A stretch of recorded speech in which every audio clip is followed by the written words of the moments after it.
On y va maintenant avec euh, notre premier invité, on va dire officiel, François Gosselin, qui est responsable du groupe Éveil à TDL, groupe québécois affilié au mouvement national du TDL.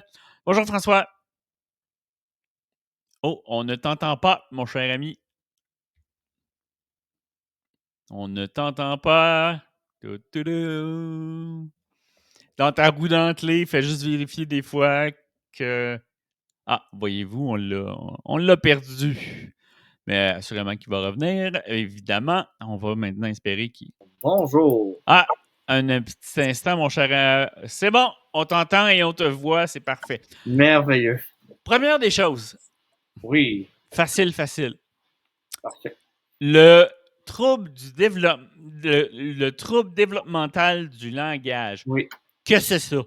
oui, c'est ça. Qu'est-ce que c'est ça? Que c'est Avant, ça?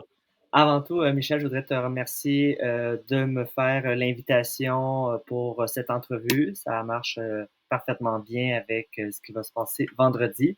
Donc, pour répondre à ta question, si je prends une définition standard, exemple de l'Ordre des orthophonistes et audiologistes du Québec, puis que les gens lisent ça, la définition est correcte, sauf que ce qui concerne les concepts qui entourent le TDL dans la définition de l'OAQ, ça ne dit pas grand-chose pour les gens. Donc, la manière d'expliquer le TDL ou la manière que je le fais, c'est de regrouper, disons, des éléments qui concernent le TDL. Donc, premier élément, c'est un handicap invisible. Il n'y a aucun avantage d'avoir ce trouble-là, mais zéro. Puis, je vis avec le TDL. Et c'est permanent toute notre vie. Le deuxième élément, c'est le fait, ça affecte le fait de parler, comprendre, lire et écrire. Et tous ces éléments-là ont des répercussions au niveau relationnel, scolaire et professionnel. Donc, en gros, c'est les éléments qui sont les plus pertinents à mettre de l'avant par rapport à ce que c'est concrètement le trouble développemental du langage, qu'on appelait auparavant dysphasie ou trouble primaire du langage. En tout cas, il y a plein d'appellations, mais avec le consensus international, c'est donc le TDL, c'est vraiment les éléments qu'on pourrait dire pour définir ce trouble-là qui est développemental. Dans la vie de tous les jours, il y a quoi comme conséquence?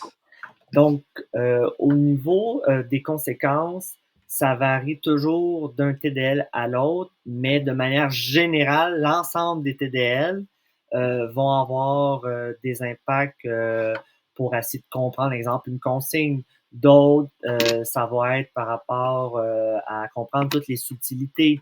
Puis, un troisième exemple, ça serait je sais pas, de décoder l'information écrite. Donc, ça, c'est quelques exemples. Pour ma part, en tant qu'adulte, ce qui est difficile, des fois, ça va être souvent, c'est vraiment dans les subtilités. Donc, si, exemple, la personne est un peu ambiguë, des fois, je vais avoir de la misère à comprendre ce que la personne veut dire, est-ce que, bon, j'ai bien compris, mais je suis tellement habitué de compenser mon trouble que je me rends même plus compte de toute l'exigence que ça demande dans mon quotidien, euh, en gros, mais c'est comme un élément que je pourrais nommer par rapport à mon handicap invisible.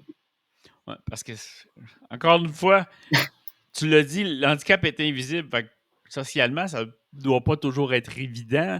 Tu sais, je veux dire, tu veux rencontrer quelqu'un, tu veux participer à tel ou tel événement avec Mhm. quelqu'un. Ça doit être contraignant. Puis surtout bon, pour une première fois.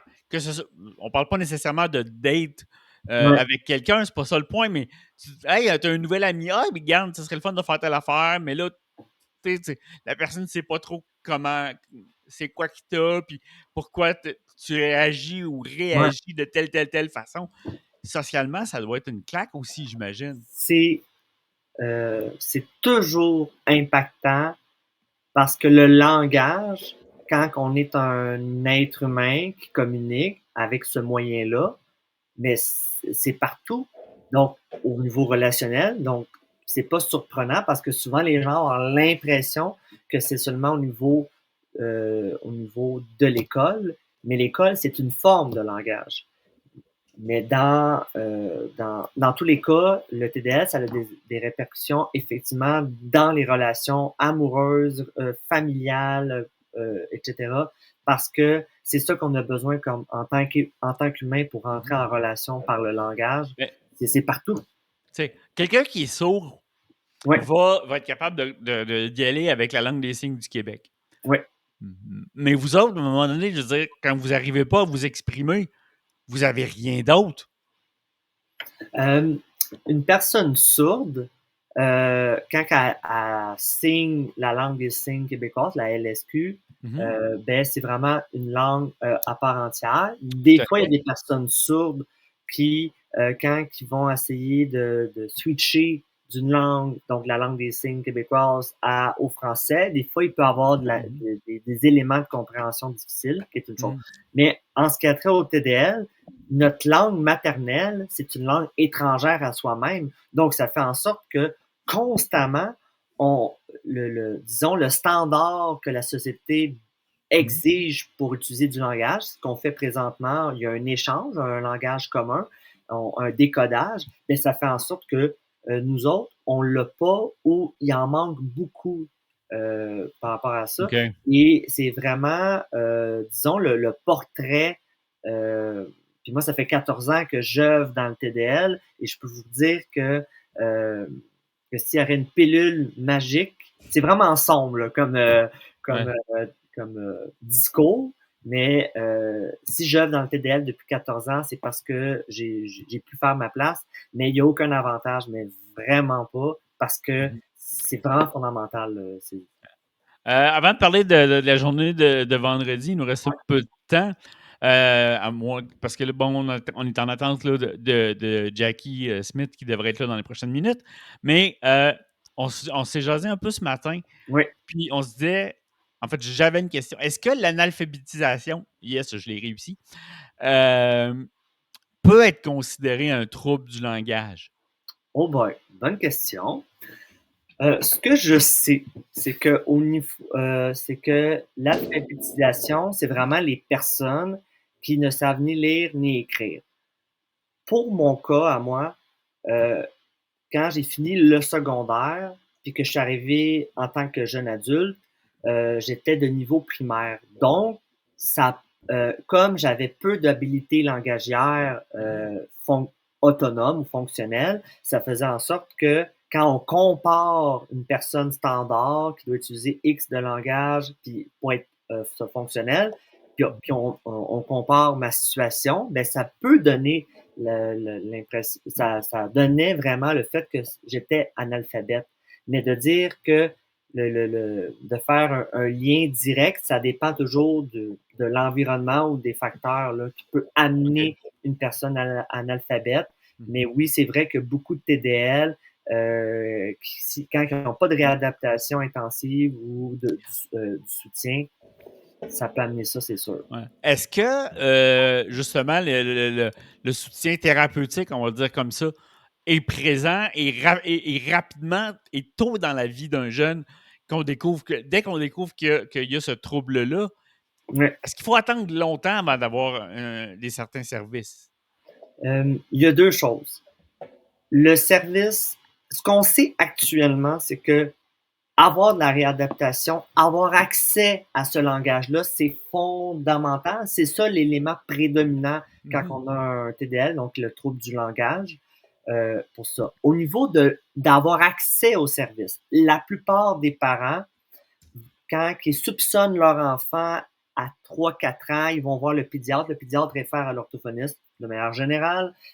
Et là, c'est là que c'est fondamental de commencer des suivis en OK. réadaptation, une intensité pour réduire l'impact. Malheureusement, euh, il y a un saupoudrage des services ici au Québec et disons que le TDL, c'est lui qui est le moins pris en considération dans l'offre de services, dans le programme DI, TSADP, par exemple, ou les centres de réadaptation. C'est lui qui est moins pris en considération parce que la majorité arrête l'offre de service après 5 ans, mais le langage se développe toute notre vie. Alors, il Mhm. faut avoir le maximum de réadaptation pendant de longues années. Puis moi-même, j'en ai eu pendant 10 ans de la réadaptation, la plupart du temps au privé, parce Ah, que puis c'est ça qui me permet d'être autonome aujourd'hui ou de mettre des éléments compensatoires. Mais malheureusement, depuis les 30, 40 dernières années, il n'y a rien qui a changé ou peu mhm. dans le portrait de l'offre de service. Puis souvent, les parents vont au privé. Puis les parents qui ont pas qui peuvent pas payer ça au privé, malheureusement, ben, l'enfant est un peu laissé à lui-même. Puis là, c'est là qu'il y a encore plus d'impact parce que l'impact, il est toujours là, de manière majeure, mais sans réadaptation, ça vient s'ajouter de manière encore plus présente, OK. en gros. Ah, ce vendredi, le 17 Oui, octobre, il ne faut pas que je me mêle, le 17 octobre, c'est une journée spéciale pour vous oui, qui vivent avec un trouble déficitaire du langage. c'est ça. Donc, c'est ça. Donc, au niveau du trouble alimentaire du langage, comme vous pouvez voir, j'ai porté une chemise mauve qui est, disons, la couleur de la journée mondiale du TDL. C'est vraiment la seule journée d'une portée internationale ici au Québec pour sensibiliser la population québécoise, mais aussi internationale, de ce que c'est le TDL. Et ce mouvement-là existe presque depuis 10 ans. Puis je suis depuis le tout début du mouvement en tant qu'ambassadeur de ce OK. mouvement-là. Puis c'est ça, on arrive à 10 ans et malheureusement, le constat est toujours le même.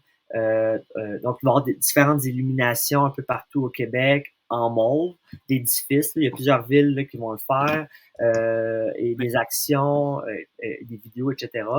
En gros, mais malheureusement, il n'y a pas. Il reste beaucoup à faire là, dans la reconnaissance, la sensibilisation. Donc, de là, la portée du mouvement mais Radol.